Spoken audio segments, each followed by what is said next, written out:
Et ça, c'est merveilleux. Ici, oh non, c'est pas ça. Voilà, une fonction encode en cas d'unité JSON.dump, dans le cas où on est dans du HTML. Truc bizarre, mais ça renvoie du texte et HTML, ce sera bon pour lui. Il manque un petit doctype avec des balises HTTP autour, mais HTML, pardon, mais ça, c'est pas très important. Ok, on continue. Alors, pareil, sinon, de nouveau, il récupère juste un truc, il récupère le compteur qui est correct, il renvoie notre phone ou bien OK avec le compteur, de nouveau qu'il encode. Pareil, post, etc. Put. Voilà. Et au final, voilà, il lance le serveur sur le port 12345 en localhost. Très bien. Yes. Un serveur HTTP, somme toute assez basique, donc on n'a pas beaucoup de vérification de celui-ci, de cela, mais ça fait le taf sur les navigateurs qui ne trichent pas. Donc si tant qu'on reste dans les vrais navigateurs et qu'on n'essaie pas de forger des requêtes foireuses, ça fonctionnera très bien. En 184 lignes de code, c'est très très propre. Ouais, j'ai trouvé ça très propre. Je rappelle que j'ai pas touché au Python les 10 dernières années avant d'écrire ce truc. Voilà, très bien. Alors, Oui. c'est court, mais on s'en fout. Très bien. Très très bien. Est-ce que quelqu'un d'autre veut prendre la parole? Ah, du coup, Linux, j'oublie, mais quel manque de politesse. Du coup, ton retour sur le Ah défi. bon. Oh, le défi était sympa. J'ai eu du mal à comprendre certaines consignes au début quand je l'ai lu Ah la ouais. première fois, mais C'est-à-dire, par exemple, concrètement. Je m'en fous. ok. Alors, non, c'est simplement donc les compteurs. Déjà, j'ai mis un peu de temps à comprendre ce qui était vraiment voulu, donc d'avoir une simple API de gestion de valeurs en fait, de valeurs numériques associées à des noms au final. Ouais, c'est ça. Ça aurait été un peu plus sympa, tu sais. Ça aurait été pas mal, je sais pas, d'avoir un truc qui gère une banque où on associe du coup la valeur de chaque compte, tu sais. Plus Ah facile à ouais, comprendre, tu vois. ok. Mais bon, ça à la rigueur, c'est juste parce que je suis un peu con et que j'ai mis du temps à comprendre, hein, c'est juste ça. Mais Ah, mais je suis un peu con, je sais pas écrire non plus, tu vois. voilà, mais du coup, on se comprend. On se Et, comprend. et sinon, ouais, un truc qui m'a un petit peu perturbé justement, c'est que c'est pas précisé comment en fait on reçoit ou on envoie les données. C'est-à-dire que par exemple, la route qui va donner une nouvelle valeur au compteur, ou alors j'ai raté le truc, hein, c'est possible. Non, c'était pas expliqué, c'était pas dit exactement, et on s'est mis Voilà. d'accord dans les discussions que ça allait être value égale quelque chose. Enfin, Ouais, ok. un dictionnaire JSON avec name d'un côté le nom du compteur et value la valeur associée au compteur. Ok. Ça a été dit dans Dans les tous les discussions. cas, j'ai envie de dire, ça dépend un peu de chacun comment il veut implémenter le truc, hein. C'est pas... Oui, c'est Oui, mais ça. ça aurait été pas mal pour une API, ça c'est mon avis personnel, d'avoir d'avoir un truc uniforme au niveau de l'interface pour qu'on puisse avoir ensuite une petite appli qui teste en fait chaque API et qui permet d'exécuter une suite de tests et de vérifier que tout fonctionne bien et puis de Ouais, vérifier mais tout ça, ça demande du de vérifier combien de requêtes on gère à la seconde, etc. Tu vois. Exactement, Hmm. ça pourrait faire partie du prochain défi, écrire une librairie de tests pour les défis de cette semaine. Mais voilà, étant juste humain, j'ai pas eu beaucoup de temps d'écrire ce test-là. Les autres ambassadeurs sont aussi à blâmer, ils ont rien écrit non plus, eux, hein. Ouais, je confirme, ils ont rien foutu. Ils ont rien foutu, hein. Vraiment mauvais les autres ambassadeurs. Ouais, salaud. Très bien, merci Linux.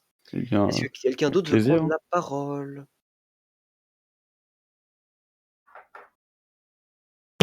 Moi, j'étais pas contre te présenter ce que j'avais pu faire.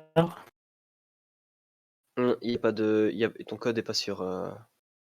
Oui, parce que j'avais envoyé un Linux avant. Mais si vous regardez les commits originaux, ils sont d'avant. Ouh, la file change, ça c'est du C++, ok, 18 changements. Alors, je l'accepte tout de suite sans Ça va pas être trop réfléchir. compliqué pour toi? Je veux dire, Non. c'est un vrai langage, donc je peux comprendre que ça te sorte un petit peu de ta zone de confort. Tu sais que dans le message original, on est dit qu'on évite le troll entre langages, hein. Ah bon? Ouais. Ah oui, mais attends, on a oublié un truc, c'est que les règles ne s'appliquent pas aux admins. Pardon, c'était facile. Alors, explique-nous, tuto. Alors j'ai créé plusieurs classes qui correspondaient à ce que je pensais à un principe de type solide. Donc une pour le serveur HTTP, une pour la request, une pour la response et un fichier main. Et un pour le compteur aussi. Attendez, je vais vous partager l'écran. Alors on rentre directement dans le fichier main qui correspond en fait à la création d'un serveur HTTP où on va lui dire t'écouter sur un tel port et on va le lancer. Donc pour tout ce qui est le serveur HTTP, on va avoir tes fonctions usuelles telles que d'écrire sur quel port il écoute et autres, et te le lancer. Donc une fonction qui va gérer la route du client avec le socket, des fonctions qui correspondent aux différentes actions que doit faire le serveur.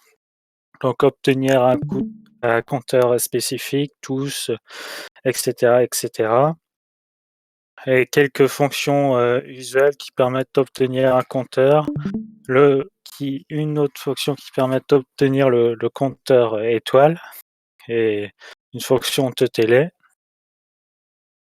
Donc maintenant, on a une petite classe request qui représente une requête. Donc je me suis grandement inspiré du framework web Symfony, qui prend tout un objet request et un objet response. Donc c'est dans la classe request que va se faire une grande majorité du traitement. Donc on a notre string de buffer. Donc on va commencer par détecter le verbe HTTP. Si c'est tu get, tu add, tu post, tu put ou tu delete. Alors on va détecter ensuite l'URL que le client a essayé d'y accéder. On va extraire les headers. Donc si on cherche extract. Donc en gros pour chaque ligne jusqu'à la ligne blanche qui délimite les headers du contenu de la requête, nous allons rechercher une séparation qui est symbolisée par le point. Donc ça, j'ai alors voilà. Donc par exemple, si nous avons encore de la requête un paramètre accept et deux points blablabla, on va extraire de la position 0 jusqu'à la position du caractère deux points, puis le reste du header jusqu'à la fin de la ligne. Donc tac. Donc après on traite différemment si on a du JSON ou du form URL encoded qui a été envoyé par le client. Alors voilà. Alors pour le JSON, j'ai utilisé une petite bibliothèque JSON CPP qui va en fait sanitize le JSON, qui va supprimer tous les espaces et les tabulations qu'aurait pu mettre le client. Donc si on a un paramètre name, on va en interne ajouter un paramètre dans notre vecteur, dans notre unorthoreadmap de paramètres ou de header. En code, et c'est très simple. Pour le moment, je ne traite qu'un seul paramètre. Donc voilà, on cherche le caractère égal et on ajoute un paramètre. Donc la petite fonction que je vous parlais, le début du nom du paramètre jusqu'à la position qu'il trouve dans le jusqu'à la fin en fait. Alors.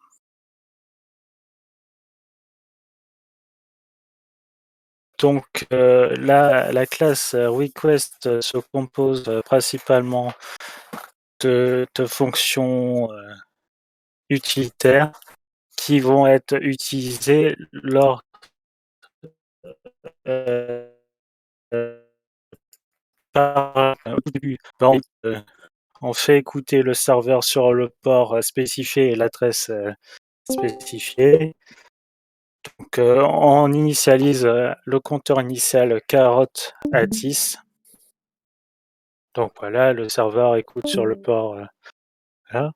Donc quand on lance le serveur, ça va charger en mémoire le contenu des différentes pages HTML et ça va appeler la fonction accept request en boucle. Donc forcément, il y a matière à améliorer, telle que écouter, si je puis dire, si on appuie sur CTRL-C pour quitter le serveur. Donc le chargement des pages HTML se fait tout simplement, vérifier si les fichiers existent et si c'est le cas, on lit le contenu du début jusqu'à la fin. Donc voilà. Donc lorsque l'on accepte une requête, on va attendre le résultat de la fonction plocot accept, et si notre socket temporaire n'est pas valide, on va gérer la route. Donc voilà. Bon, j'ai décidé de te mettre à Puffer 2024, ce qui a parfaitement fonctionné avec mes tests effectués sur Chrome et Insomnia. Donc on construit notre objet request avec notre socket client et notre Puffer. Donc là, on va lui demander de construire, de faire sa tambouille pour que l'on puisse récupérer les variables que l'on souhaite par la suite, mais également un objet response qui sera lui chargé de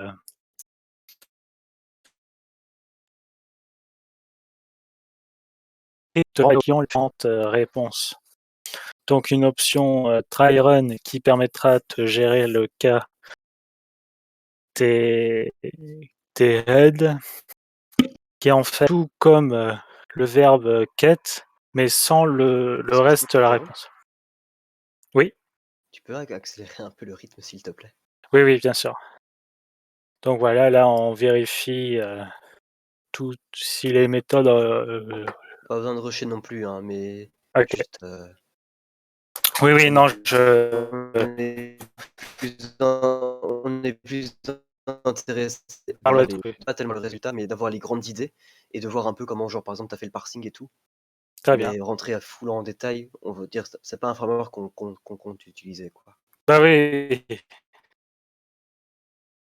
C'est une méthode qui a été récupérée par l'objet request. On va appeler les différentes fonctions.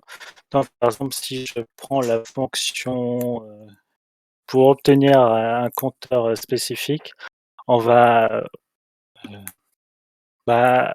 attendez. Oui, voilà, le nom du compteur est récupéré via l'objet request. Donc on fait une vérification.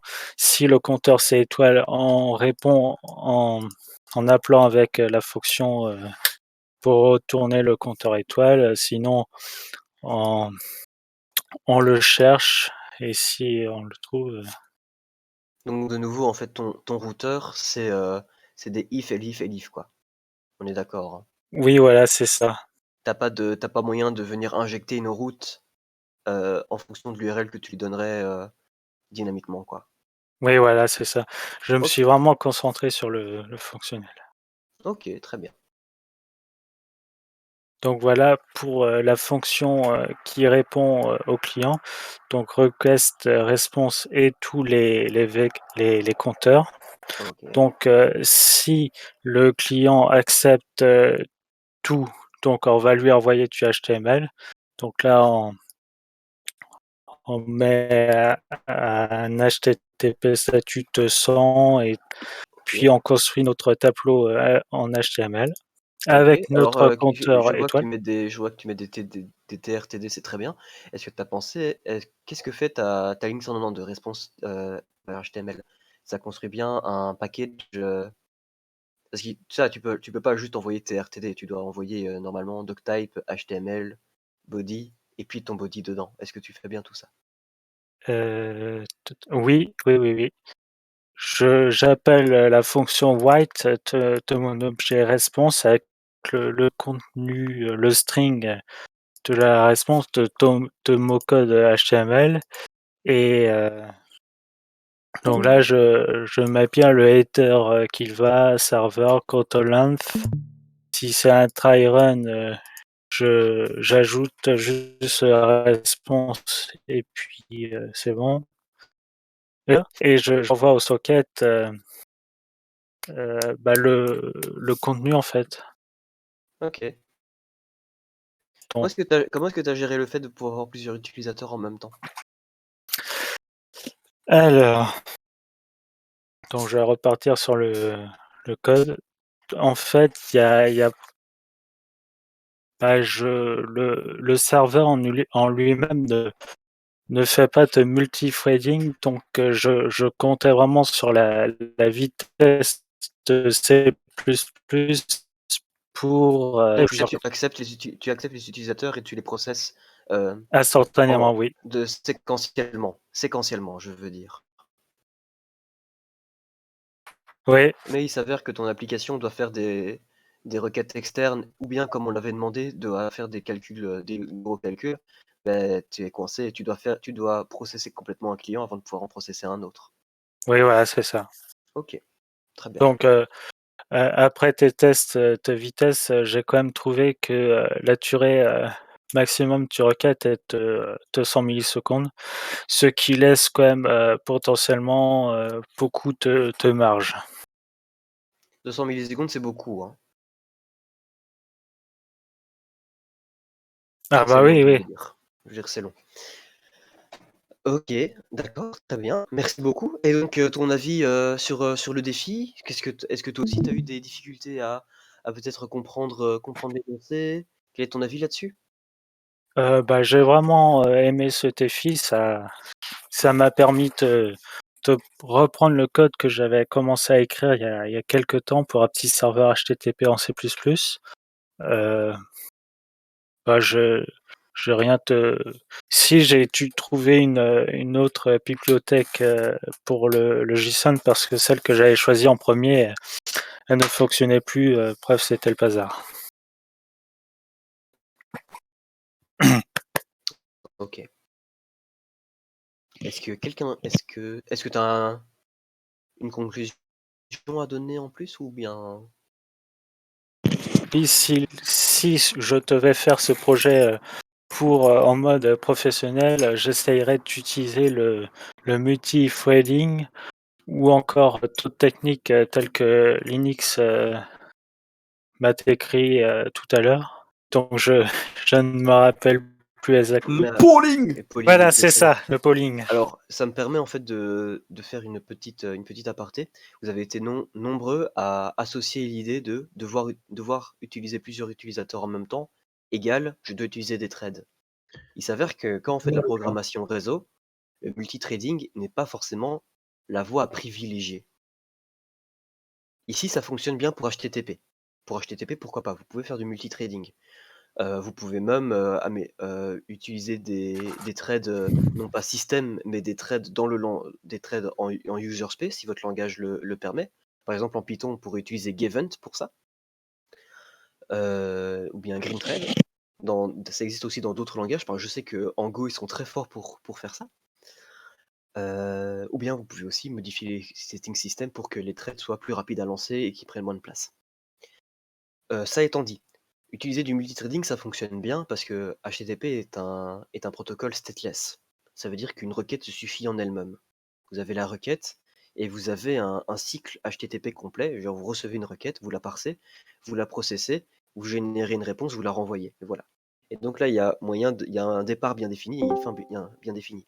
Si un jour vous êtes amené à faire un serveur de jeu par exemple, où cette fois-ci c'est pas juste on prend une requête, on la processe et on la répond. Mais par exemple, il y a des interactions entre différents sockets. Là, utiliser le multithreading, vous allez avoir beaucoup de mal. Vous allez avoir besoin de beaucoup de primitives de synchronisation.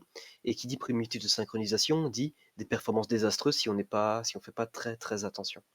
Et ça, justement, je suis content que Linux en ait parlé.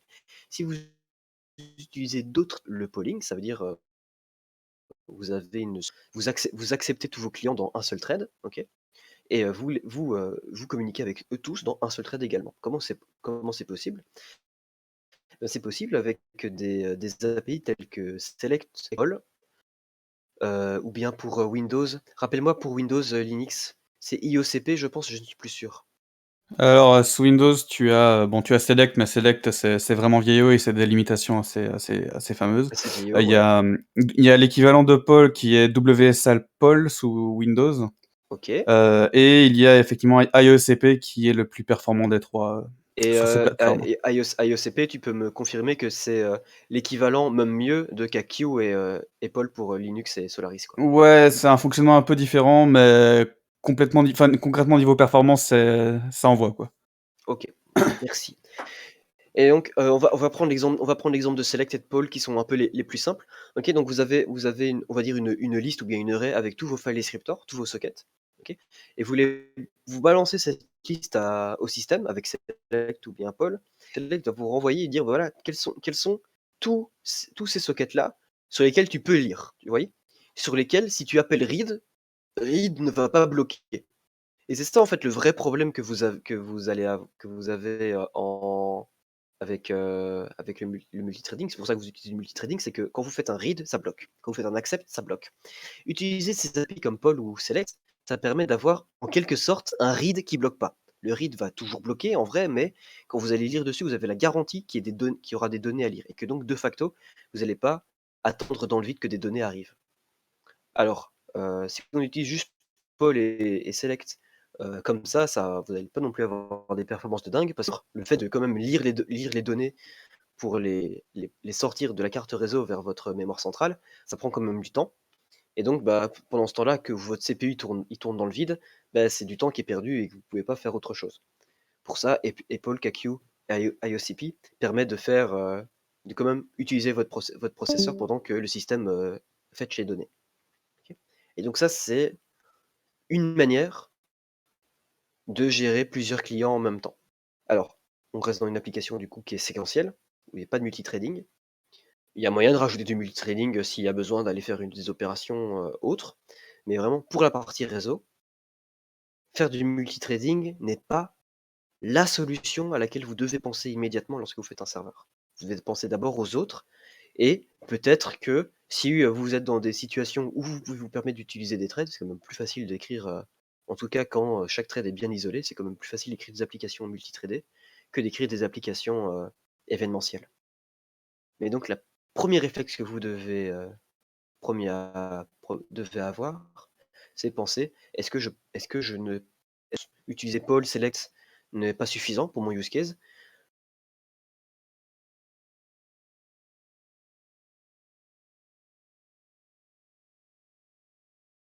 Je pense que non, Discord est revenu. Ok.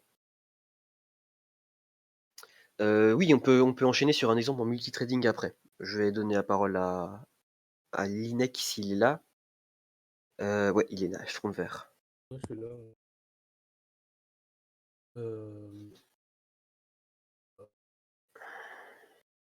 Est-ce que vous avez ne serait-ce que entendu mon point de vue sur les trades? Je dis pas que c'est de la merde, hein, les trades. Je dis qu'il faut se poser la question de est-ce que c'est le plus adapté ou pas. Oui, on a entendu. Très bien. Alors enchaînons. Du coup, Linek, c'est gentil de te proposer pour enchaîner. Ouais, juste, je dis que je vais vous laisser là. Bon courage, bonne soirée. Bonne soirée. Merci. Et bonne continuation. Bonne soirée. Bye bye. Alors je te force un peu la main, Linek, si t'as pas envie de parler, tu peux me le Et bah, dire. du coup, vu que Linek est très pressé de présenter son projet, on va pouvoir passer. C'est du Python, je suppose? C'est encore du Python. S'il y a quelqu'un d'autre qui veut. En fait, moi, je peux parler des sujets que j'ai relus. Hein. Donc, s'il y a quelqu'un qui veut s'interférer, ça. Faut pas hésiter à me couper. Hein. Je garde le crachoir, mais coupez-moi. Je suis en train de regarder. Comme vous voulez, si quelqu'un se propose pour présenter. J'ai pas lu le tien, Mystery, non.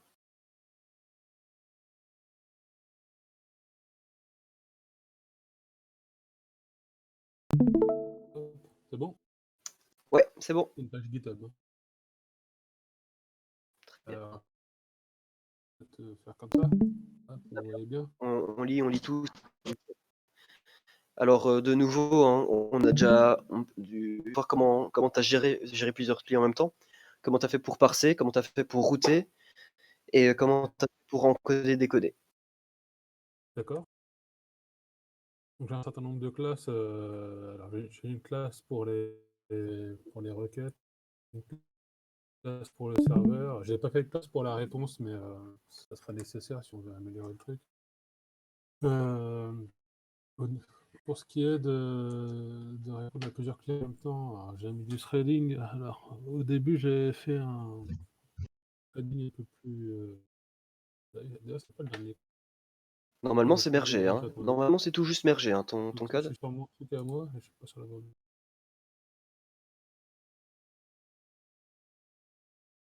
Hop, voilà. Très bien. L'exécuteur. Un peu peur quand même. Au début, j'avais fait un threading plus naïf que ça, donc ce que vous avez vu rapidement juste avant. Après, j'ai essayé un truc avec threading.thémaphore, et puis finalement, sur les conseils de Lazor, j'ai utilisé thread pool executor, donc c'est un qui crée un pool de threads. C'est-à-dire que dès le début, quand on entre dans block with, il crée n threads, et on peut exécuter avec la fonction submit des choses dans ces threads. Avec donc la fonction handle request, qui va donc lire les données envoyées par le client, les parser, etc. Donc c'est là-dedans que je crée l'objet request, que je parse les données, il y a un certain nombre de choses. Ensuite, c'était quoi au niveau du routage? Alors, le routage, c'est la fonction getResponse. Ici, en gros, on ne renvoie que du notwound. Mais ça se passe en fait, parce que j'ai séparé ici la partie un peu le framework et puis la partie application dans un autre fichier. Non, non, c'était pas ça que je voulais faire.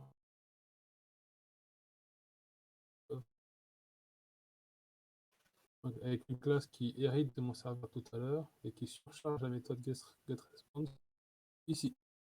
Et en gros, qui fait des if. Des if, d'ailleurs, j'ai même mis des if, mais ça sert à rien parce que ça sert à rien de mettre un if après un return. Et Donc, donc, de nouveau, un routage un peu basique où tu regardes vraiment la route, tu essaies de matcher la route précisément, après tu regardes la méthode et tu dispatches à ce moment-là, quoi. C'est ça, ouais, c'est pas du tout viable si on a 3000 routes après. J'avais dans l'idée au début de faire un routing map. Bon, j'ai pas. J'imagine que quand on a beaucoup de routes à gérer, il faut trouver la bonne route dans un temps mieux que linéaire. Donc avec une structure en arbre. On dirige vers les différentes fonctions. Donc je regarde quelle est le endpoint, hein, et puis quelle est la méthode. Là-dessus, il y avait seulement deux endpoints différents, en fait, par le favicon que j'ai rajouté.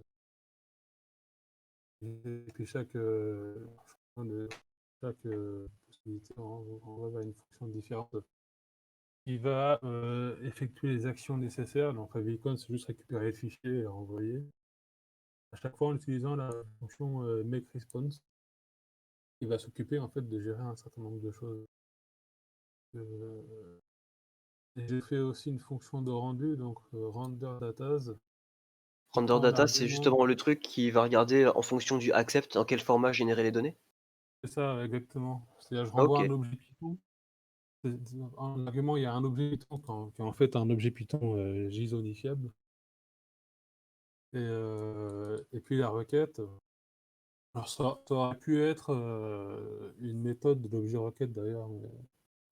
C'est ça, et donc parce que tu passes d'un côté les objets à sérialiser et de l'autre côté la requête sur laquelle on a C'est ça, dans quel format on accepte de sérialiser la requête, bah, tu es capable de la sérialiser et la renvoyer du coup à la sortie de ton render datas. On a, c'est marrant d'écrire datas au pluriel parce que data c'est déjà un mot Oui, data pluriel. ne prend pas de S, c'est toujours un variable. ouais, c'est vraiment une connerie. Ouais. Et donc en fait au retour de ta fonction render data, tu récupères je suppose un string ou bien des bytes qui sont justement le contenu sérialisé dans ce que le C'est client ça, accepte, quoi. Ok. c'est ça. Donc Est-ce là, que faut tu en pouvoir profites aussi aller un pour peu. définir le content type sur la réponse ou bien pas du tout? Comment? Où est-ce que... Ah ouais, ok, d'accord, je le vois. Et donc c'est aussi, Là. t'en profites pour également mettre le content type sur le... C'est ça, donc en fait, on lit les headers de la requête. Je trouve qu'il y a déjà un attribut accept qui a été généré dans le init de l'objet requête. Alors, j'ai mis la possibilité de forcer le content type en argument de render datas, mais je n'ai pas utilisé. Très bien, très bien. Donc voilà. Et donc voilà, c'est ça. Donc tu Bon, renvoies un tuple avec deux éléments, d'un côté les datas encodées et de l'autre côté un dictionnaire avec le header à c'est ça. injecter, quoi. Ok, C'est ça, très bien. le header à injecter. Je J'avais vois une que tu as fait un fonction. modèle aussi pour les compteurs en dessous, tu sais vite fait nous montrer ça? Ouais, c'est une classe, donc en argument, on met un dico et le mot magique. Donc le mot magique, là, c'était étoile. C'est ça, c'était étoile pour nous.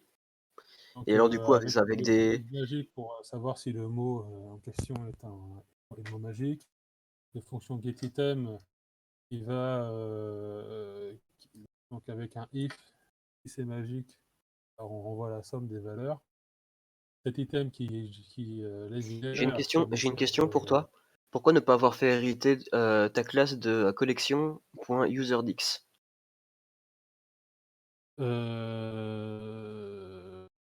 Va vite alors, regarder c'est quoi une collection userdix en Python. ouais, mais je sais pas ce que c'est, non. Bah non, Un truc, va vite un regarder, truc ouvre la avec un doc et va argument, vite regarder. c'est pas un truc avec un argument, avec un dictionnaire d'arguments. Ah ouais, ouvre la doc et Ah, montre-nous sur la doc. alors, collection, Lizardic, c'est ça? Ouais, c'est ça. Ouais, elle est où la doc? Oui, il y a ça. For geek. Bref, c'est pas grave, il le montre ici. Voilà. Il te montre un exemple tout de suite en dessous. Ouais. C'est ça, en fait, c'est une classe qui va te permettre en fait, d'avoir ton dictionnaire dans un attribut data Ouais, et d'avoir automatiquement toutes les magic méthodes qui sont ajoutées, d'accord. qui Effectivement, vont c'est du un peu coup mapper vers data. Et du coup, t'as juste à rajouter ton petit layer au-dessus. Et ouais. c'est très agréable à manipuler. Effectivement, Et c'est du plus coup, on a quoi par exemple comme méthode useful avec cet objet? Toutes les méthodes Les des méthodes dict, en fait, elles XML. sont mappées dessus. Voilà. Ok. Donc t'as juste à étendre. Par exemple ici nous on a un fonctionnement spécial pour le étoile, tu vois. Donc il suffirait d'étendre pour dire bah voilà, si jamais tu essayes d'accéder au compteur étoile, eh bien on fait une opération spéciale par rapport à ce compteur-là, qu'on ne fait pas pour les autres compteurs. Ok. D'accord, donc si j'avais hérité de Jordic, j'aurais quand même pu What surcharger are mon you étoile. doing? Hello. So Hello. we are a French community, so if we can keep it in French, it would be better. But anyway, so we are doing every 2 weeks we are doing a code challenge. This week was about crafting an HTTP server. You can And so speak French. ok. Et donc chacun ici qui ont développé un serveur HTTP, on est en train de le défendre pour avoir un peu des retours, etc. Voilà, c'est ce qu'on est en train de faire. D'accord. Et donc tu es la bienvenue si tu veux écouter, voire même participer une prochaine fois peut-être à un futur défi. D'accord. Merci. J'étais en train de dire, si j'avais été de Jordic, j'aurais pu surcharger On les doit codes GTTM, etc. utiliser Python ou Non, quoi? tu peux utiliser tous les langages que tu veux. Mais ici, Alors, si tu veux bien, les si tu défis veux bien, sont disponibles dans le channel défis et défis discussion. Tout est écrit dans les consignes. Là, ici, on est en train de corriger le défi numéro 4. Donc les gens qui ont réalisé le défi sont en train de présenter leur solution. Il n'y a pas de langage imposé, mais du coup, si tu regardes dans Je hashtag viens de défi, t'envoyer une notification. Normalement, tu dois le voir. voilà. Ah, Lazare explique tout ça. wait. Nous, oui.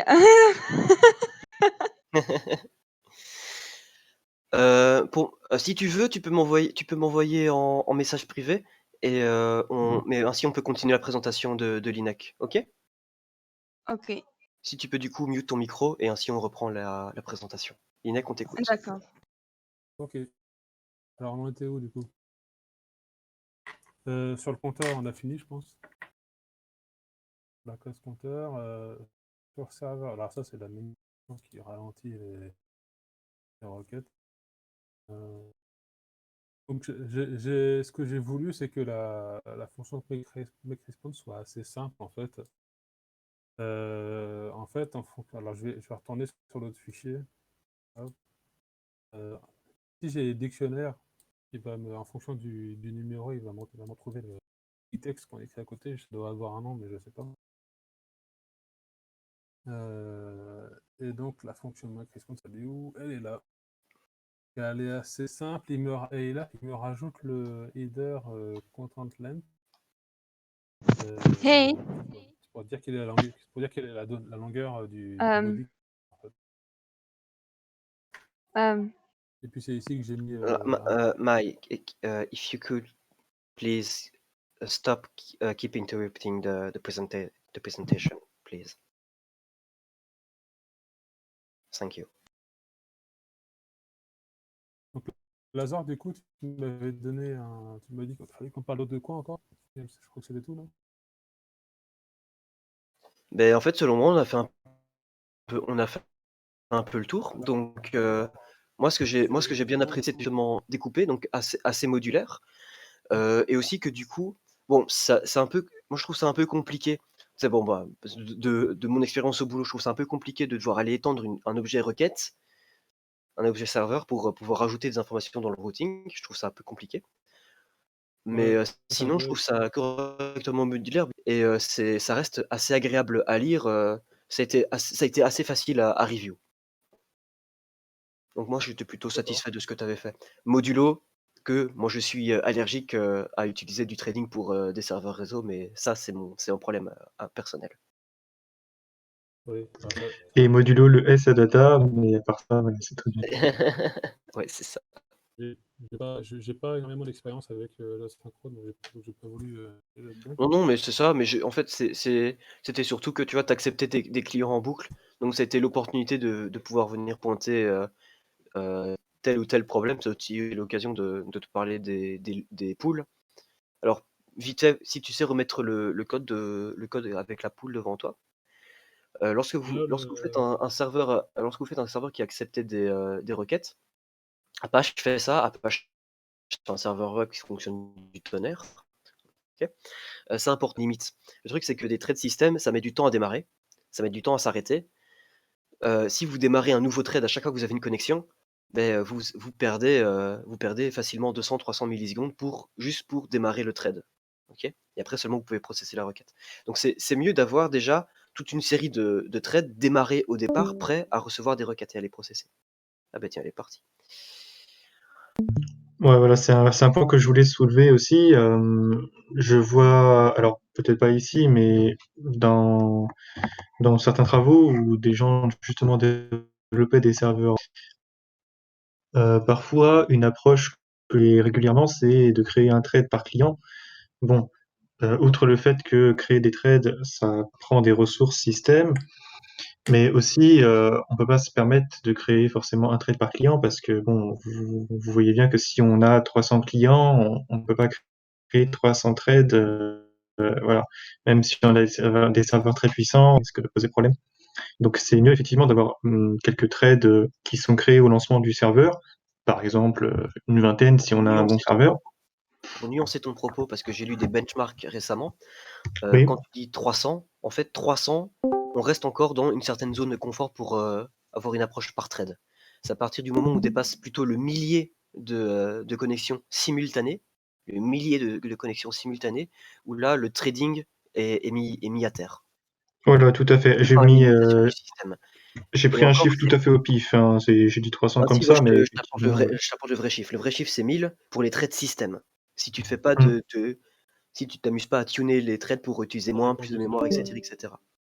En Oui, Go, oui, tu peux utiliser ça des trades autant que tu veux, ils sont super légers. Est-ce que ça peut être voilà, donc intéressant oui, de... je savais que c'était plutôt dans le que de toute manière, quand vous démarrez un Windows, vous avez déjà plusieurs centaines de threads qui sont, en parallèle sur votre ordinateur et ça pose pas spécialement de problème. Mais bref, du coup, voilà, tout ça pour dire qu'il vaut mieux avoir un groupe de trades qui sont déjà prêts et auxquels on va distribuer les informations et ils vont travailler comme ça de leur côté et ça évite du coup de créer des trades de manière exponentielle en fonction du nombre de connexions.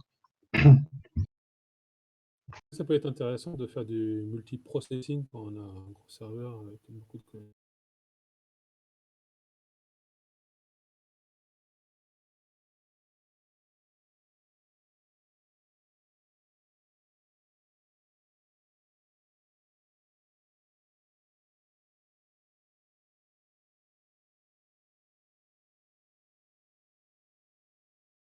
Oui, oui, voilà, parce que j'avais compris la question dans le sens est-ce qu'on peut remplacer l'un par l'autre? Mais non, en combinant les deux, ouais, on peut, bien sûr qu'on peut le faire.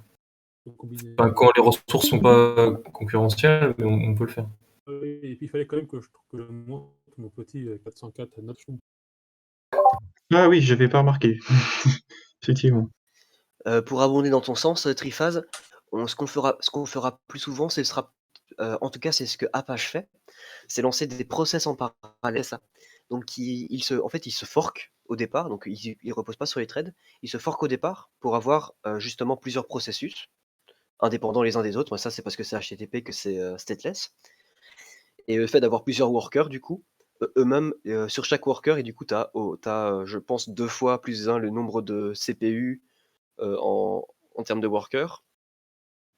Tu peux de nouveau reprendre une approche événementielle sur chacun de ces workers-là, et du coup, là, tu profites à la fois de la puissance de l'événementiel, si je peux dire ça comme ça, et du fait que bah, là, c'est réparti sur... Tout à fait.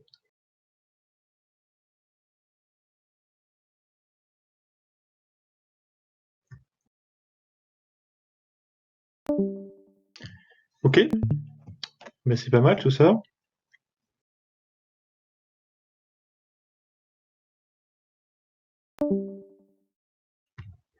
Du coup, Linux, si tu as des retours à faire sur le défi, bah on t'écoute. Bah, c'était intéressant, j'ai appris des choses. Bon, c'est la même chose un peu que à propos de l'énoncé qui était pas toujours, qui était un petit peu incomplet. Il a fallu chercher dans le canal défi discussion pour chercher ce qu'il fallait faire parfois.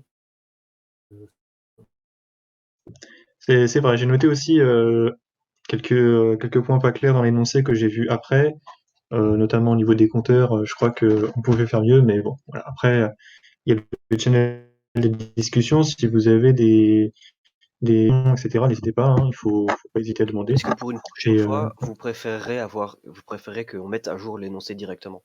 Genre, on récupère des retours assez rapidement, genre le soir même, de gens qui disent ah, cette partie-là n'est pas très claire, pas terrible, et on essaye pour le lendemain de venir avec, non pas un nouvel énoncé, mais venir modifier l'énoncé existant pour qu'au moins les suivants, ils n'aient pas à se poser les questions, quoi. Pas tout C'est ça à la fois. intéressant, oui, à mon avis, de mettre à jour l'énoncé. Ok. ok, Alors pour ma défense, l'énoncé il a été écrit une semaine avant la publication, et donc mes Non, collègues, mais pour leur jeter la pierre, ont eu une semaine pour me donner des retours, ils ont dit que c'était bien. Lazare a tout à fait raison. Les ambassadeurs relisent les énoncés avant leur publication et on n'a pas relevé ces points-là avant de publier. Donc c'est aussi notre faute un peu. non, mais de toute façon, il y a personne à blâmer, hein, qu'il y ait des erreurs. Si, C'est si, c'est normal. eux, c'est toute C'est leur dans, faute. c'est dans la nature de l'homme de faire des erreurs, il n'y a pas de souci. D'ailleurs, il y a aucun ambassadeur Python qui a relu, donc voilà, c'était de la merde. Ok, mais ça va, je prends en compte plus d'efforts sur la rédaction. Ok, très bien. Est-ce que quelqu'un d'autre veut enchaîner? Il y a un peu il y a un petit échange sympa parce qu'il y a Egarim, comme j'ai mis mon serveur en ligne, il y a Egarim qui a fait des tests dessus, et puis qui a trouvé une petite faille. En fait, il a push un compteur, et dans le nom du compteur, il y avait un petit code JS qui affichait une alerte sur la page. Excellent. C'est pour ça que du coup, j'ai ajouté une petite regex à ce niveau-là, pour limiter les noms de compteurs valides. Très bien. Tu sais que AZ09 underscore, ça peut se remplacer par \W. Possible.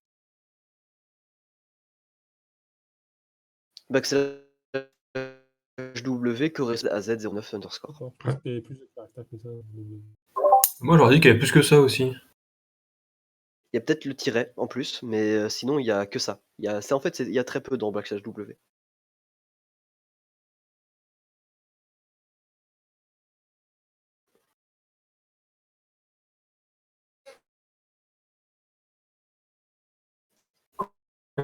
Tu as totalement raison sur. Ah, trop fort. Mestery, est-ce que tu as investi dans un micro?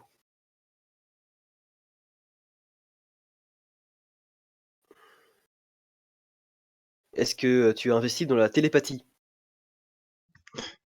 Ça risque d'être un peu plus compliqué. Ah, super. Bon, écoute, on t'écoute. Chacun dans notre tête, du coup, faudra Souvent remettre une un synthèse script vocale. pour le- Si tu peux même télépathifier pour la vidéo, ça serait parfait. Ouais, j'avoue, il faut télépathifier pour la vidéo aussi.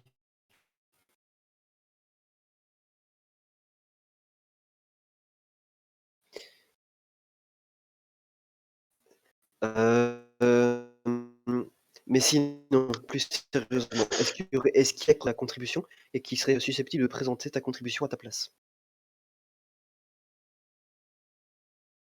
Ok, bon, tant pis. Désolé. Ça aurait été intéressant justement de le voir en... Ah, Wixo?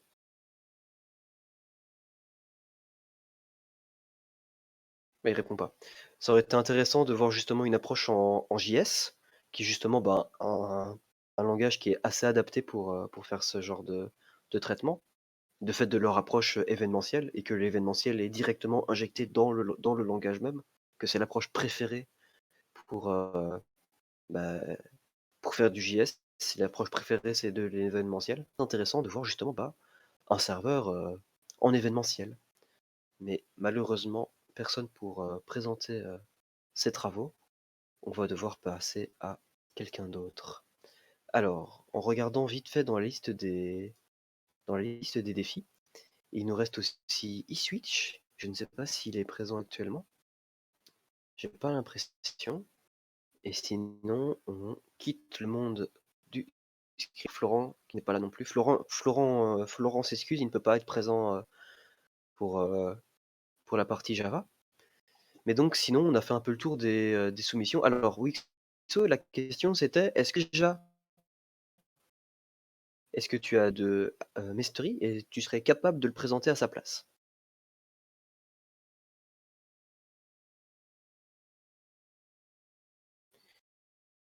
Ok. Ah, Alors, le code est déjà sur GitHub en fait. ok. Comme il a link son repos, je pensais qu'il n'y était pas encore. Ok. Alors, vu qu'il n'y a plus personne pour présenter vite, revenir en stream.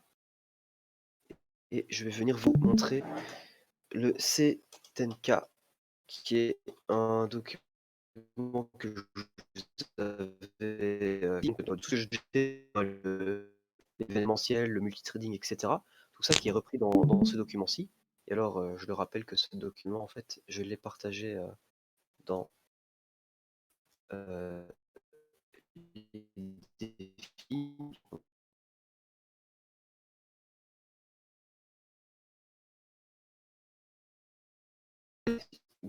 Ici, donc le C10K. Et l'introduction est simple. It's time for web server to handle 10,000 clients simultaneously, don't you think? Exactement. Alors c'est un papier qui a été écrit il y a 20 ans. Et le papier qui a été régulièrement mis à jour, si je ne me trompe pas, la dernière mise à jour millions qu'on a quand même sur du- Et alors, là, ils appellent ça des IO strategy pour servir plusieurs clients à la fois, jusque 10 000 clients du coup. Alors, on a la première solution à laquelle on vous a parlé avec Linux. On utilise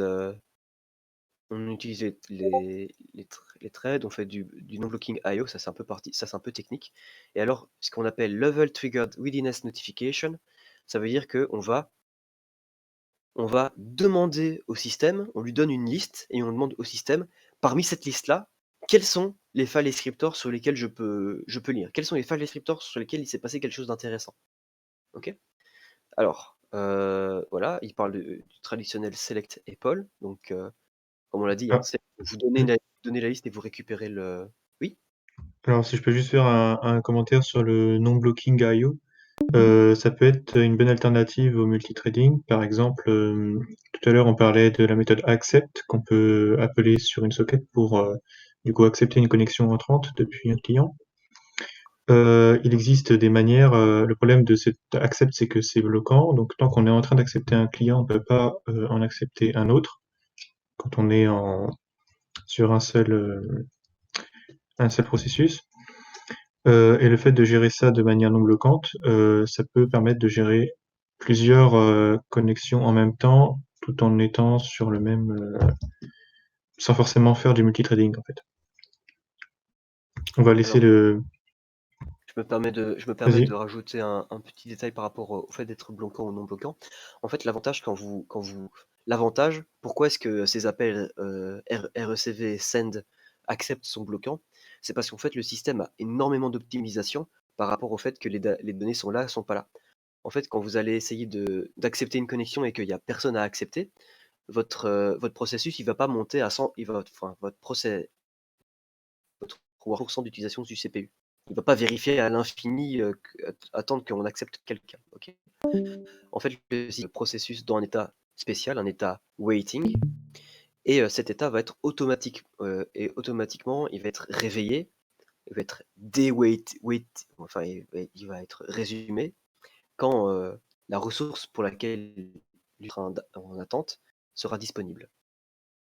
C'est super efficace parce que du coup, dans le processus scheduler, donc le truc du système qui permet de dire voilà, je exécute cette application-là, j'exécute cette application-là, automatiquement, toutes celles qui sont dans cet état waiting ne sont pas exécutées. Vous voyez? Donc ça, c'est très intéressant et ça permet de faire des grosses économies de CPU du point de vue du système.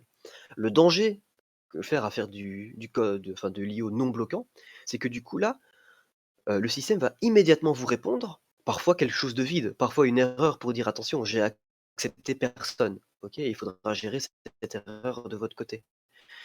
Vous perdez cette faculté à vous mettre la faculté du système à mettre votre processus en état waiting et à ne pas utiliser du CPU pour rien.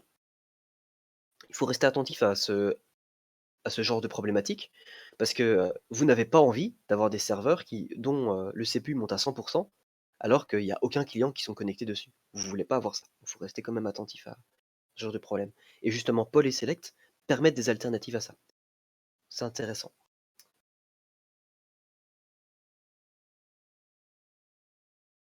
Alors, autre chose, alors, avant, c'était Readiness Change.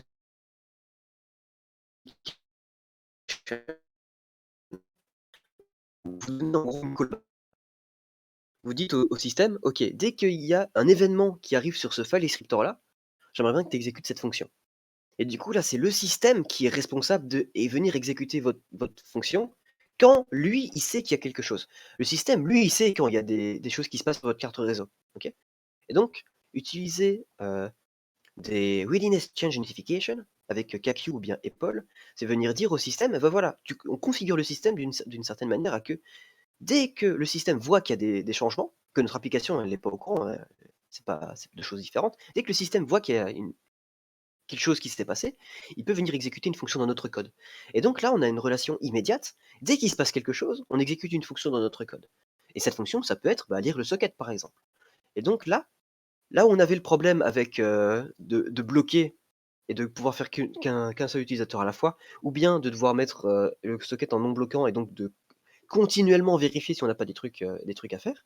Ici, on peut être mis dans un état waiting tout le temps, et dès qu'il se passe quelque chose, on est réveillé et automatiquement c'est la bonne fonction pour le bon socket qui est exécuté.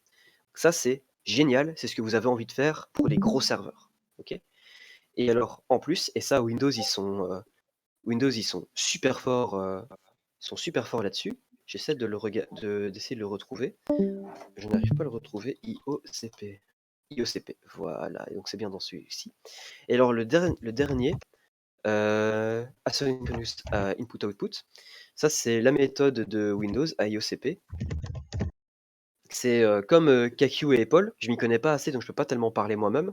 Mais c'est plus ou moins les mêmes principes. Et ça fonctionne super bien s'il faut vraiment monter en charge. Quand on dit monter en charge, c'est gérer des dizaines de milliers de connexions socket en parallèle. Et alors, entre guillemets, d'utiliser différents threads pour gérer les serveurs, avec un super papier écrit ici, où des gars décrivent en long, en large, pourquoi ce que je viens de vous raconter c'était de la merde, pourquoi KQ et Paul Select Paul c'est de la merde, et pourquoi utiliser les threads c'est trop le feu. Ok. Donc, ce que j'ai raconté sur le fait que les threads c'était de la merde, c'est pas de la merde, c'est qu'il faut se poser les bonnes questions et les utiliser là où c'est utile. Et il y a même des gars très doués qui ont écrit des papiers complets pour dire pourquoi est-ce que les threads c'est mieux. Et en plus, pour être assez attentif, en tout cas dans le monde Python, d'une certaine manière, même avec l'événementiel, on est en train de revenir à des mécanismes plus sûrs d'utiliser des threads où on a un départ et une fin bien déterminés et avoir du code séquentiel tout du long. Et de justement quitter l'événementiel où on a du code qui jump à gauche, à droite, exécute des trucs à gauche, à droite. Donc, si vous êtes convaincu que les trades, c'est de l'avenir, c'est le feu, ça peut être du feu de Dieu, myriade d'arguments pour dire pourquoi est-ce que les gens comme moi qui pensent que l'événementiel c'est de trop le feu, pourquoi est-ce que nous on est de la merde. Ok. Et alors une petite note en plus parce que c'est quand même intéressant de le parler. Si vous faites du très vieux Java 1.0, 1.1, 1.2, 1.3, vous n'avez pas d'autre solution que de faire du multithreading. Donc si vous vous retrouvez sur un système aussi ancestral que des Java aussi vieux que ça, vous n'avez pas trop le choix que de faire du multithreading et c'est fort dommage. D'ailleurs, bon nombre de profs de Java, j'en ai un exemplaire à la maison donc je sais de quoi je parle, ne connaissent rien d'autre pour les serveurs que le multithreading. Faites attention, si un jour vous avez des cours de network, que les gars qui vous disent que la seule solution possible c'est le multithreading, ce sont des gars qui ont appris avec Java à un temps où le mieux c'était Java 1.3. Quelle C'est pas de horreur. leur faute, ils se sont juste jamais mis à jour. Vous pouvez leur faire remarquer qu'ils sont jamais mis à jour et qu'ils sont des grosses merdes. Mais à prendre avec des pincettes, les gens qui vous disent qu'il y a uniquement les threads qui existent. Pareil, prenez avec des pincettes les gens qui vous disent qu'il y a uniquement les events qui existent.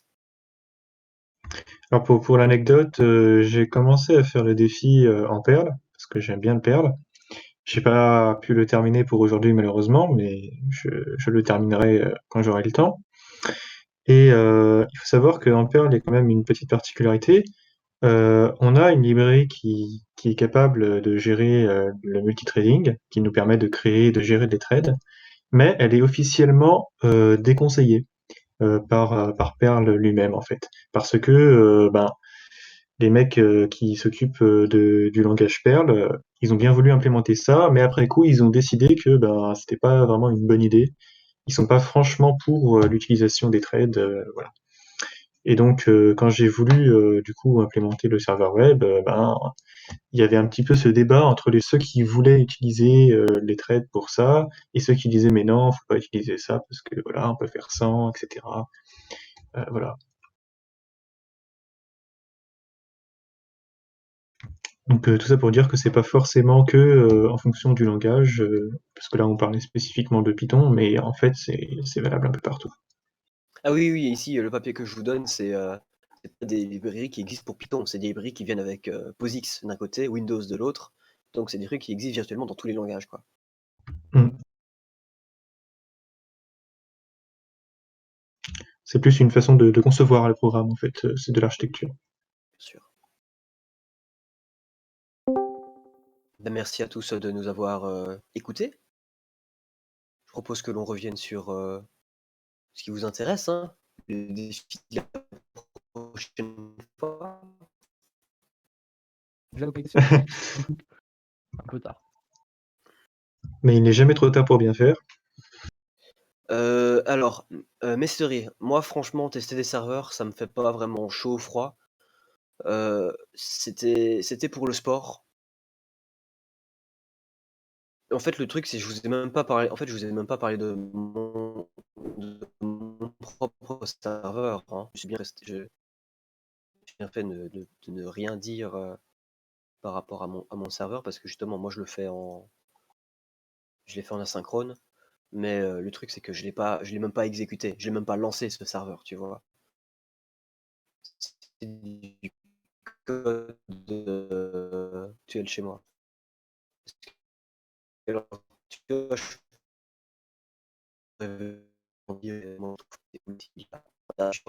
j'ai un routeur, j'ai une fonction route. On peut dynamiquement injecter voilà comment se présente mon framework. On peut faire on a des contrôleurs et tout. Je pourrais me vanter d'avoir fait tout ça, mais le code j'ai jamais exécuté, donc il tourne pas. Je veux dire, je suis sûr de me choper une syntaxe error quand je vais le lancer, quoi. Merci Linek de confirmer mes dires qui fonctionnent pas, quoi. C'est vraiment pour être intellectuel et coder. Et ça me faisait mal au cœur. Je suis à 600 lignes de code. Ouais, je suis à 600 lignes de code et j'ai pas eu le temps de le tester. Donc, tester les applications, j'ai un peu la perso, ça me chauffe pas. Après, si tu veux qu'on teste ton serveur pour dire à quel point c'est de la merde, on peut le faire, hein. Confirme, c'est une bonne idée. Ça peut se faire. Je vais te regarder. Alors regardez, ça c'est voilà, typique projet JS. On a dit qu'on parlait pas de ça, mais on a juste un fichier index.js. On aurait pu se servir de ça, 150 lignes de code, très propre, très court. Alors je vais pas commencer à lire le code en lui-même parce que j'y connais rien en JS et j'ai pas envie de côté du JS. Oui, Wixo, je t'écoute.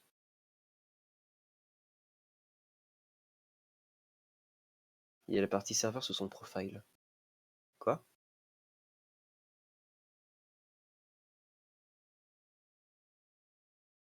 Ah, sur un autre repos.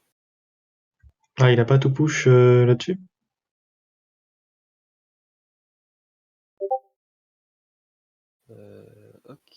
Ok.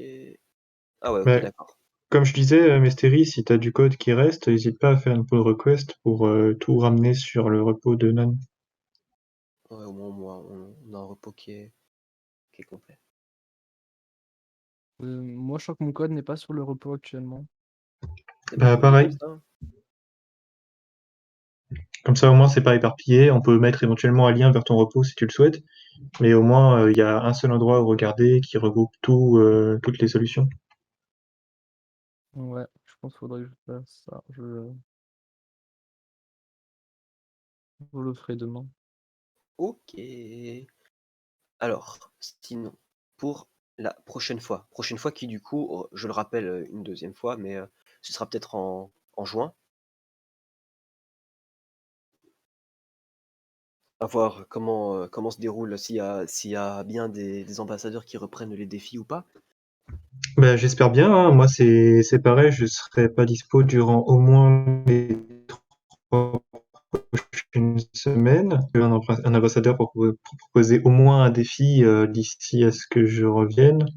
Comme ça ferait pas une pause de 2 mois, ça ferait un peu long, je pense, 2 mois sans défi. Exactement. Après, Mais s'il y a des membres de la communauté qui veulent si vous voulez lancer des défis, voilà, hein, les tickets sont si ouverts, hein. Vous tout pouvez à fait. nous suggérer vos idées. Le dernier qu'il a fait, c'était avant-hier. On a eu une proposition de défi dans les tickets, si vous voulez, même pour dire d'animer, pas forcément de venir avec une idée de défi, mais vous êtes chaud d'animer pendant notre absence, bah, nos tickets sont ouverts, hein, venez. Voilà, hein, les tickets sont là, on les lit, on étudiera votre proposition avec attention et voilà, n'hésitez pas, si vous avez des idées, ça sera ajouté à la liste et puis voilà. Moi, j'avais pensé à une idée parce qu'on avait parlé des matrices creuses vite fait à une époque pour un autre truc. Oui. On va dire, ah, ça serait marrant de faire un défi dessus, parce que c'est difficile, parce que les maths derrière, enfin en général quand on sort les matrices creuses, c'est qu'on résout des problèmes plutôt difficiles. Et j'ai eu une idée d'un truc potentiellement, mais enfin, je veux dire, le truc là sur le pad qui a l'air de gagner pour le moment, c'est le simulateur d'Astre là, Hmm. ce qui est quand même vachement plus simple. Et s'il y a des ambassadeurs qui veulent un coup de main pour écrire le sujet du défi ou qu'on en discute ou tout ça, moi je veux bien aider, ça me branche ce truc-là. Même pour Ah, bah, Python, s'il y a besoin, je veux bien lire les trucs, les sources. ah bah ça c'est cool. Je serais plus bah, à l'aise sur ça que sur un serveur web où c'est moins mon domaine, quoi. D'accord, ok. Donc voilà, si besoin. Très bien. Ouais. Alors, est-ce que je peux est-ce que il y a encore suffisamment de personnes qui ont mis par exemple réseau, plus ou moins? Je vais demander les moins. Alors les plus, je me doute bien que vous allez dire on adore le réseau. Les personnes qui ont mis moins, si vous voulez bien développer pourquoi vous avez mis moins, pourquoi est-ce que vous voulez plus faire du réseau?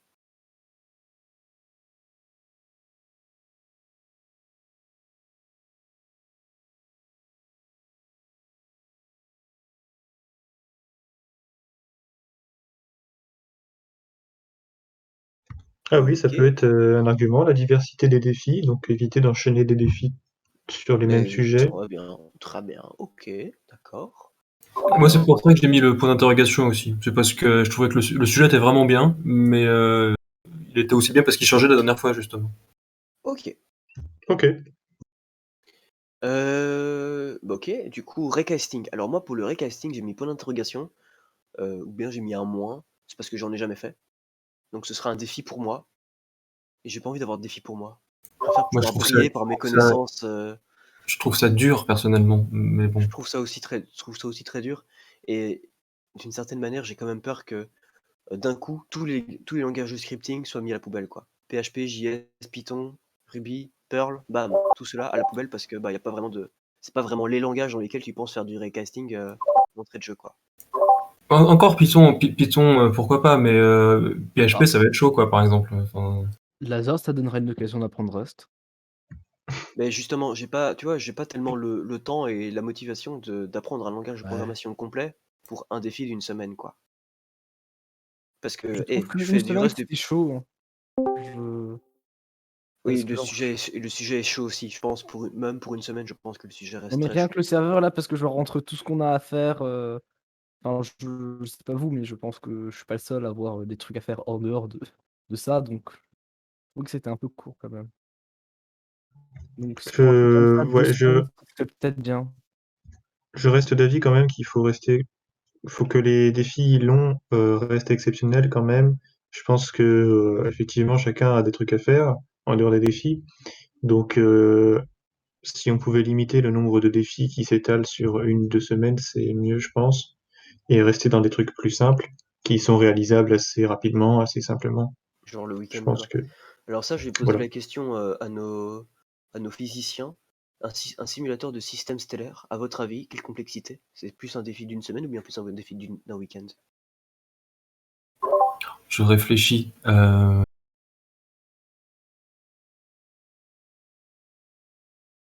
pense que faire un truc simple, c'est pas si court. Après faire en sorte que ce soit pas, bloqué en Fluide, permanence parce que ça fait des calculs, voilà. Fluide, c'est plus compliqué. ça.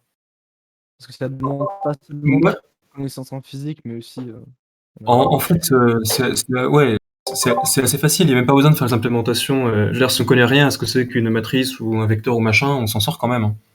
On s'en sort quand même avec des listes, enfin, c'est pas d'une complexité démentielle. Faut faire ces petites fonctions, machin, la distance, truc, enfin bref. Incrémenter la vitesse, ça peut être assez simple. En fait, je me rends pas compte quelles sont les possibilités pour l'affichage dans certains langages. Par exemple, je sais qu'en Python, nous, avec Matplotlib, en 3 lignes, on a un truc graphique qu'on peut update et c'est vachement bien. Je sais pas, par exemple, si je me rends pas compte à quel point il y a des libs d'affichage vectoriel. Parce que le labyrinthe, c'est facile. C'était facile parce que c'est des données qui sont raster, matricielles. Donc c'est très facile de faire une image, en fait. On prend un machin avec des 0, des 1, c'est déjà une image, en fait.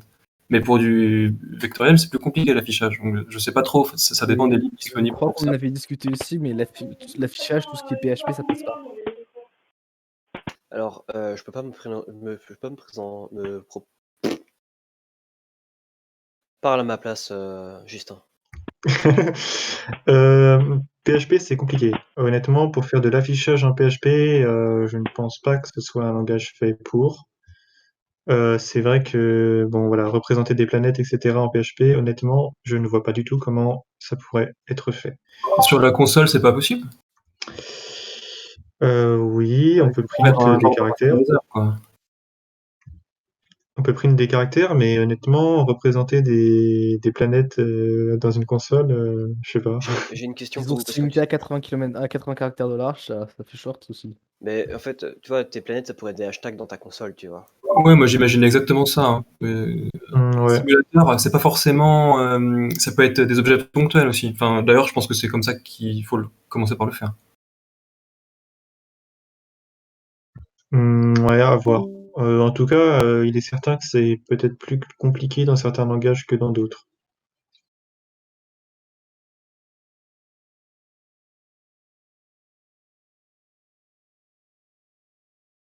Oui, tout à fait. Le problème, c'est que ça veut dire que c'est à toi de faire la rasterisation, en fait. Plus ou moins. Non, mais là, il parle d'afficher les coordonnées, tout simplement. Ah, Et tu ce peux Mais plus ça, tes c'est pas qu'on coordonnées, peut ouais. ça, c'est éventuellement pas faire, rigolo, ça. ce qu'on peut Oui, faire, j'y ai pensé, tu peux simplement afficher les différents objets avec leurs coordonnées. Ça sera beaucoup moins visuel, mais ça fonctionne aussi. on peut même proposer un genre de moteur de rendu externe, donc qui prend en fait les positions successives des objets avec un format à définir. Et du coup, après, on peut visualiser le programme des gens qui veulent pas écrire eux-mêmes le rasterizer ou Tout l'affichage. à fait, ouais. Je pense que pour des langages typiquement comme PHP, je pense que c'est sur quoi il faut mieux se tourner, c'est-à-dire avoir un back-end en PHP qui génère des objets avec des coordonnées ou des machins et des données et qui les renvoie à un front ou à autre chose qui sera peut-être plus adapté pour générer un rendu, un affichage, un Il y a quand même une affichage plus joli. question, il y a quand même la question du temps réel qui se pose, hein. Ouais, Bah, dans ce cas-là, tu précalcules et tu dis que tu fais un format dans lequel tu as des genres de frames vectoriels en fait. Et après, tu as Voilà, un oui. truc qui ouais, lit les frames. Parce Puis que tu peux aussi faire un truc étape par étape, hein. T'es pas obligé de faire un machin en temps réel, hein. Tu peux dire, voilà, à T0 c'est comme ça, à T1 c'est comme ça, enfin voilà. ce qui est un peu compliqué, c'est qu'il faut le développer le machin quoi. Ça prend du temps. C'est vrai. on a les ambassadeurs pour ça. Ah, les ambassadeurs, ils lisent le code. Enfin, si, les ambassadeurs En peuvent fait, participer. Pour en fait, simplifier vous, on peut très bien un système avec juste une étoile et une planète. Et, et juste en fonction de. Alors, ça peut. Évidemment, c'est équivalent à faire une planète et un satellite autour. Et genre, on va juste mettre on rend juste la position et la vitesse de l'objet, puis on regarde si ce qui tombe ou ce qui est en orbite ou est-ce qui se barre. Ouais, Le problème, c'est de voir justement. voilà, le problème, c'est pas tant de faire les calculs des objets, ça c'est assez simple, il y a des formules qui existent, qui sont facilement trouvables. Ça, je pense que c'est pas la partie la plus complexe. La partie la plus complexe, selon moi, c'est le render, ouais, de visualiser ces objets. Donc, bon, ça ajoute du temps de développement si on est obligé de faire un truc, un programme séparé juste pour créer un affichage graphique à partir des données générées par le langage de base. je suis d'accord avec Justin. Après, je suis en train de me dire, en PHP, on pourrait très facilement avoir par exemple un output en SVG. C'est très simple, hein. Le format est Ah, pas. bien vu. C'est vrai, c'est possible. Mais faire ça pour chaque frame, ce serait lourd. Bon. Ce serait lourd, mais c'est un affichage possible. Hmm. On peut avoir une interface avec des curseurs, et à chaque fois qu'on bouge un curseur, ça génère un nouveau SVG ou PNG, enfin. Oui, voilà, en fait, Il y on a augmente Wixo qui dit que de toute façon, il y a presque aucun défi en PHP. Enfin, il y a personne qui fait en PHP. sur le labyrinthe, il y avait eu, justement, parce que c'était possible de le faire. Faudrait demander. En fait, c'est Enfin, Kuka qui fait les implémentations en PHP d'ordinaire. Et c'est vrai que bah, lui, il râle à chaque fois à dire: «Oh putain, c'est encore un truc qui est pas possible de faire en PHP». Le problème, c'est que si je tourne le problème autrement, quels sont les défis qu'on peut réaliser en PHP? Et là, en fait, tu éjectes tous les autres langages, quoi, parce qu'il te faut tout de suite un serveur web. Assez paradoxalement, quand j'y réfléchis, avec cette histoire de sortir du SVG ou n'importe quel autre format vectoriel, le PHP me paraît en fait presque plus adapté que pour d'autres tâches, quoi. J'ai du mal à imaginer une tâche autre que faire une page web plus adaptée que ça, dans ma tête. Alors sinon, j'ai une autre question pour vous. Cette fois-ci, c'est d'un point de vue mathématique. Imaginons, j'ai un système solaire, mais je me décide d'implémenter, d'également injecter la ceinture d'astéroïdes qui est entre Mars et Jupiter. Je n'ai plus 8 planètes, j'ai 1 million d'objets volants dans mon espace. Quelles sont les mathématiques qui me permettent d'appliquer Newton sur chaque objet rapidement? l'idée en physique, c'est pas de considérer chaque objet, enfin, tu fais des approximations, quoi. Oui, alors, il y a Tu vas pas plusieurs. considérer, 1 milliard d'astéroïdes. Non, mais par exemple, en fait, soit tu le vois comme tu as l'air de le penser en mode avec comme un genre de graphe en fait. Et dans ce cas-là, tu vas dire bah quand les choses sont très loin, quand les choses sont relativement massives ou qu'elles sont très très loin par rapport à leur masse, elles n'interagissent pas de manière significative. Et dans ce cas-là, ce que tu fais, c'est mettre des zéros dans ta matrice de relation. Ça veut dire que tu as un graphe qui est beaucoup moins adjacent. Et t'imagines, je sais pas, tu as tes points dans l'espace, tu les relis avec des élastiques. Tu mets pas d'élastique quand les distances sont trop longues. Et le fait d'enlever des élastiques, ça met des zéros dans la matrice. Et donc là, pour le coup, les matrices creuses sont intéressantes. Sinon, en vrai, un millier, une matrice, c'est jouable. Mais effectivement, quand tu as des objets comme une ceinture d'astéroïdes, tu considères pas chaque astéroïde comme étant un petit bout. Tu dis que, en fait, il faut voir ça comme un champ vectoriel. Tu dis, bah, quelle est la valeur du champ à ce point-là. Enfin, tu trouves des techniques pour pas avoir à Tu dis simuler les. plutôt ça comme un anneau si tu dis selon le mouvement des planètes, ce genre de truc, quoi. Voilà, tu considères que c'est un anneau homogène, machin, et donc t'en viens plutôt à faire des. Est-ce qu'on fait juste un objet central, un calcul de l'influence gravitationnelle sur d'autres objets qui tournent autour, ou est-ce qu'on calcule l'influence gravitationnelle entre tous les objets? Donc, par Je exemple, pour pense que ça, permettre de c'est libre. faire le Soleil, la Terre et la Lune qui tournent Ça autour. pourrait être libre, ça, pour voir ce que chacun propose et en fonction de son temps aussi. En plus, ça revient, quelque part, ça revient plus ou moins au même mathématiquement. Le point fixe, en fait, la seule question que tu te poses, là, c'est est-ce qu'il y a un des objets du système qui est sur 0, 0, 0? Ou est-ce que le 0, 0, 0, c'est autre chose et qu'on fait bouger les choses? Enfin, tu vois, c'est une question de référence, en fait. Non, mais je pense qu'il demandait si on étudie seulement l'interaction du Soleil ou si on considère que les planètes interagissent entre elles aussi. Ah, en gros, le degré du système, quoi. C'est ça. Euh, Le premier ordre. Si je mets deux objets qui tournent autour, est-ce que je calcule l'influence gravitationnelle entre ces deux objets? Parce que c'est nécessaire si je veux faire la Lune qui tourne autour de la Terre. Bon, pour moi, ça, je pense que ça pourrait être la décision de chacun, comme ça, enfin, on peut voir qui a fait comment. Si t'as moins le temps, tu fais juste un objet central. On est d'accord que l'influence de Neptune sur Mars, voilà, on verra pas la différence. Ouais, mais par contre, l'influence de la Lune sur la Terre, tu peux pas la négliger non plus complètement. La Lune peut-être, mais il y a des planètes, enfin, tu peux pas se Comme un négliger. astéroïde, il y en a qui tournent autour aussi. Mm. Non. La définition astronomique d'un astéroïde, enfin de ces trucs-là qui sont pas des planètes, c'est que justement ils n'ont pas d'influence gravitationnelle significative sur leur entourage. Oui, leur masse est trop faible, en fait, on les néglige. Il me semble que la Lune a quand même une influence sur la Terre, sur la rotation de la Oui, Terre. la Lune, oui, mais c'est pas considéré. La Lune, Un astéroïde, oui. la Lune serait considérée comme une protoplanète si elle n'était pas notre satellite. Oui. Les satellites, Mais ça veut dire qu'ils tournent tu autour. prends Pluton. En fait, Pluton n'a pas un assez gros impact sur son entourage direct. Mais oui, mais si tu regardes par exemple Pluton et son astéroïde, ils ont un gros impact l'un sur l'autre. Non, La justement pas.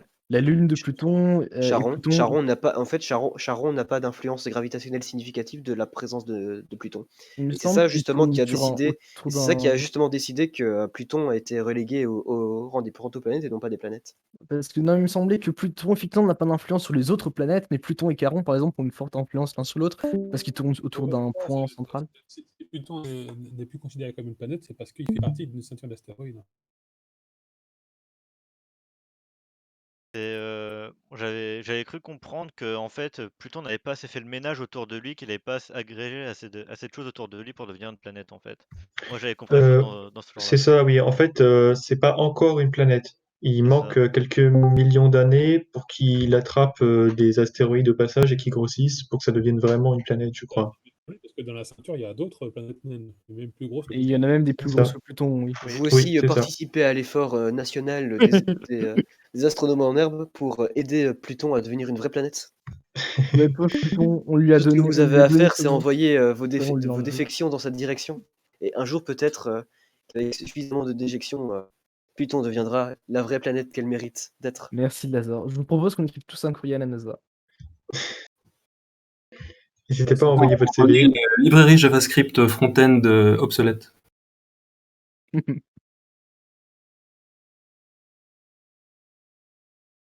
Bon, Moi, le système stellaire, honnêtement, ça me fait peur. Je pense qu'en un week-end, c'est pas suffisant. quoi qu'il en soit, pour ces histoires d'interaction, il y a bien souvent. Alors, par exemple, si je prends le cas du Soleil et de la Terre. Alors oui, la Terre a une influence sur le Soleil, une influence gravitationnelle, mais en fait, c'est tellement négligeable c'est tellement faible qu'on peut le négliger. Pour revenir sur, je sais pas plus qui a dit que en réalité, euh, en réalité, la Terre ne tourne pas autour du Soleil. La Terre et le Soleil se tournent autour du barycentre, en gros. Mais le Soleil est tellement de fois plus gros que la Terre que le barycentre gravitationnel se trouve à l'intérieur du Soleil même. C'est pour ça que ça sert même pas, ça sert à rien de le prendre en compte. C'est-à-dire que le barycentre du système Terre-Soleil, il est à quelques millimètres du centre du Soleil. Voilà, c'est ça. Ouais, C'est ça, tellement ouais. négligeable. Voilà. D'ailleurs, ça pourrait être très grand, mais ça l'est pas. Même si tu prends le système Soleil-Jupiter, il n'y a pas beaucoup. Même si tu prends le système solaire en entier, je crois que le barycentre gravitationnel, il est dans le Soleil. Je dois quand rappeler même. que c'est distance au carré. Hein. Mercure a plus d'influence que la Terre sur le Soleil. Je Hein. rappelle, le Soleil, c'est plus de 99% de la masse du système solaire. Voilà, en comparaison, il est tellement de millions de fois, de milliards de fois plus massif que en fait, ça n'a aucune importance. Donc, se poser cette question, c'est pas vraiment nécessaire. Il En me vrai. semble Ça peut être que, ce négligé. qu'on peut toujours se demander, c'est l'influence de la Terre sur Mars, ce genre de truc. Ça, oui, ça peut, ça Ah, peut, ça voilà, peut. c'est ça, pour moi, ce qui était vraiment en question. Ça dépend de ton référentiel, en fait. Hein, sur, S'il faut compter l'influence de la Terre sur Mars dans les calculs, ou bien s'il faut juste considérer que toutes les forces, c'est seulement les interactions avec le Soleil.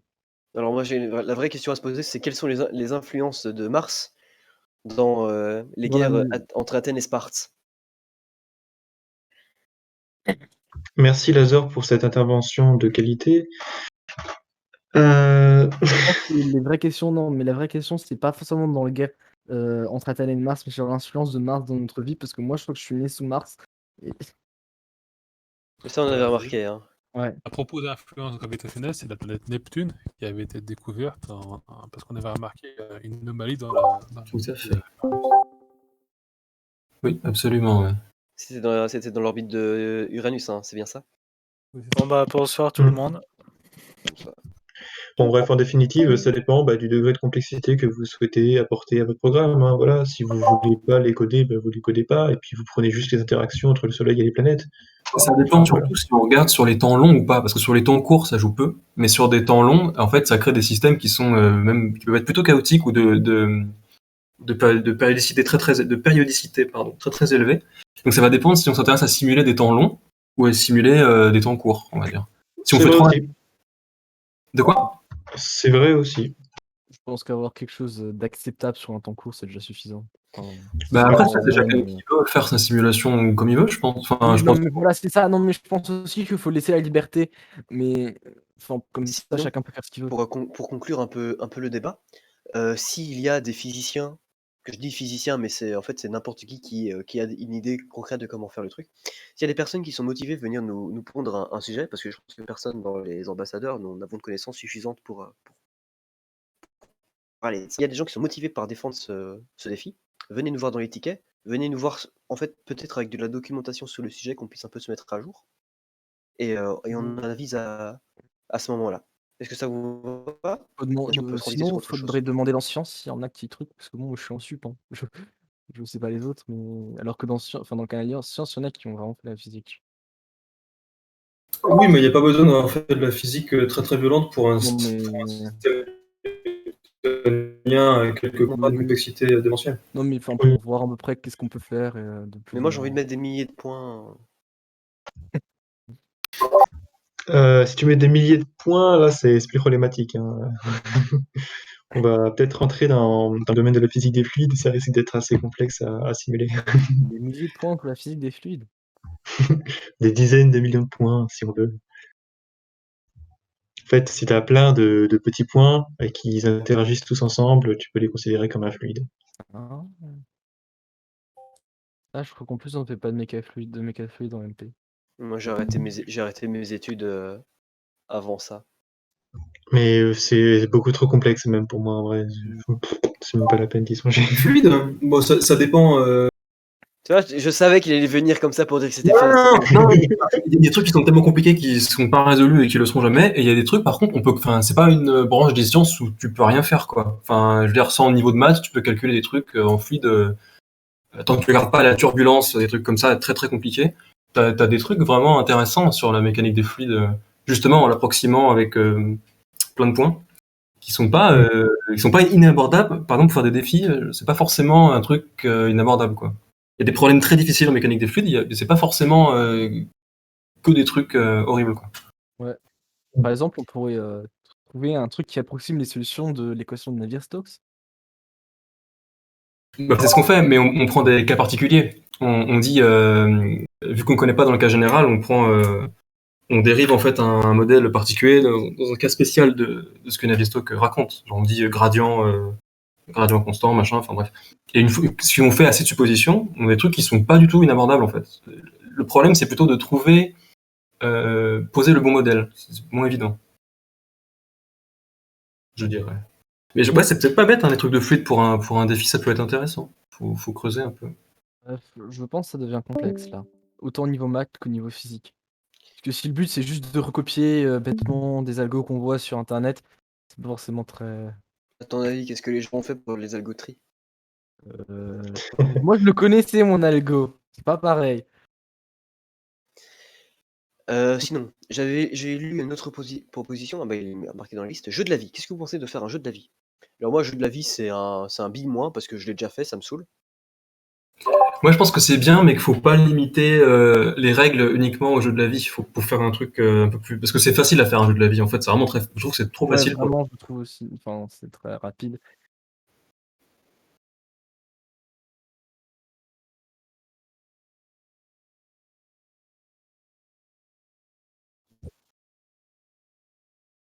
Bah, en fait, il faudrait faire un truc où tu puisses choisir ta règle et qui est pas forcément à deux états.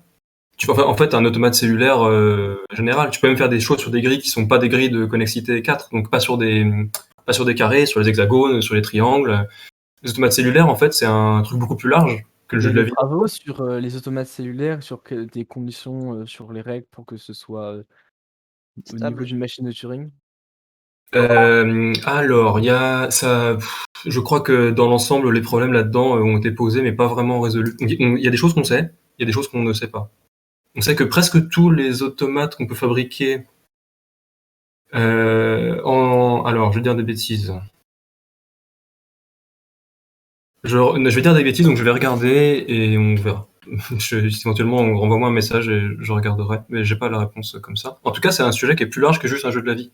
Donc c'est pas forcément quelque chose qui à exclure parce que c'est déjà fait. Je veux dire, on peut faire des nouvelles choses sur les mêmes bases. Et du coup, là, ça fera un défi à deux difficultés. D'un côté, facile pour ceux qui n'ont jamais fait d'automate cellulaire, et donc de commencer sur le vrai jeu de la vie, donc la règle des 2 et des 3 points. Bah, déjà, tu peux faire, il y a même plus simple, hein, tu fais un automate cellulaire sur en dimension 1, sur une ligne. Et il y a des choses super intéressantes en automate. Ouais, on a vu la même vidéo de Science Étonnante, t'inquiète pas. Alors, j'ai pas vu sa vidéo, mais par contre, j'ai pas vu cette vidéo-là, mais rien qu'en dimension C'est 1. c'est la pyramide de bidule dont tu parles, c'est ça? Alors, je connais pas le nom. Ça fait un truc. En général, ils font tous un peu plus ou moins une forme de pyramide quand on les initialise pas sur l'ensemble du domaine. Mais tu prends une règle en dimension 1 et même en étant binaire, donc que à 2 états, tu peux faire plus hein, après, tu as des choses super intéressantes. Et on peut aussi simuler, ça c'est pas mal aussi, on peut simuler l'étalement du sable. C'est-à-dire on voit l'automate cellulaire en fait, donc il est à n états. N ça correspond à la hauteur de la pile de sable qui est sur une case. Et l'idée, c'est qu'on lâche et on regarde le sable se répandre sur la grille, comme si on faisait une colonne de sable. Je sais pas si je m'explique bien. On fait une colonne de sable sur un grand jeu d'échecs. On lâche la colonne de sable et on regarde comment les grains de sable ils se répartissent sur la grille. Et selon la règle qu'on prend, il y a des patterns de répartition des grains qui sont vraiment incroyables. Et il y a plein de questions ouvertes en maths sur ça. Donc ça peut aussi être un truc intéressant. Mais c'est vrai que c'est pas mal ça. C'est vrai que c'est pas mal. Ça, c'est pas mal, ouais, parce que Du le coup, oui, jeu de la vie classique, c'est un peu trop connu, quoi. Du coup, pour concilier un petit peu le meilleur des deux mondes, ce que je trouve qui serait pas mal, c'est qu'effectivement, pour ceux qui connaissent pas du tout ça, parce qu'il y en aura certainement, proposer dans une première partie un jeu de la vie classique et proposer une extension du défi, du coup, pour du coup explorer ces aspects, pour voir un petit peu ce qu'on peut faire en plus de ça. Ce qu'on peut faire, c'est expliquer c'est quoi l'automate cellulaire, et ensuite donner des exemples de règles qu'on peut implémenter dans le cadre d'un automate cellulaire. Voilà. Et dire, essayez d'implémenter telle règle, c'est intéressant, vous devrez avoir un truc qui fait casser de gueule là, telle règle, ça fait ça. Et du coup, ça peut être un truc, ça peut être pas mal. Et surtout, après, si les gens trouvent des règles, c'est super. Voilà, on peut même lancer une sorte de concours à celui qui trouvera la règle qui donnera les résultats les plus intéressants. Ça peut être une idée Une de règle défi. qui affiche Nan. Par exemple, ça doit bien exister hein, parmi les infinités de possibilités. Après, c'est dans la mesure où tu choisis ton état initial, c'est triché. Généralement, les automates, on les initialise avec un état initial connu quand on peut faire apparaître des structures. Ce qui est intéressant, c'est de les initialiser à l'état de avec de l'entropie. Parce que là, tu vois les structures qui dépendent pas des caractéristiques initiales de ce que tu as rentré dedans. Tu vois ce que je veux dire? Genre, si dans un jeu de la vie, tu dessines une forme précise, si tu dessines une grille avec des carrés de 2 par 2 en noir sur un grand fond blanc, t'en fais partout, t'as un automate stable. Mais ça veut pas dire que le jeu de la vie est stable. C'est ta condition initiale qui est trop spécifique. Ok, en tout cas, c'est à explorer. Voilà, même si c'est fait et vu par certains, je pense qu'il y a des trucs intéressants quand même à explorer. On le notera. Alors, il y en a qui proposent dans le chat de faire un Tamagotchi. Ça me fait très envie de faire ça, en embarqué, vachement bien.